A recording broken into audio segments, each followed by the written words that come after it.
Hey everyone, it's Kyle at GreatVacs. In today's video, I'm going to show you how to get your Kirby tool end off your Kirby tool hose. So stay tuned. Alright, for this video, you're going to need a few things. A heat gun or a hairdryer and your replacement tool end. You can find this on the internet, or if you want to get one through us, send us an email using the link down in the description. We'll get you all squared away. So what you're going to want to do is get your heat gun or hairdryer. You're going to want to heat this rubber piece up. You're going to want to heat it up till it's a little shiny, but you don't want to melt the rubber. So you got to get your heat gun. Go all the way around it.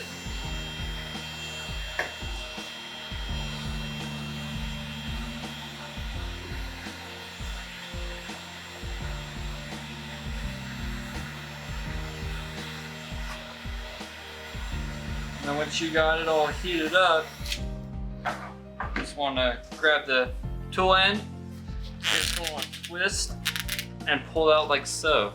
Once you got the old end out, get your new one, put it back in the cuff, and twist and push, and it should pop back in without any issues since this rubber piece is already heated up.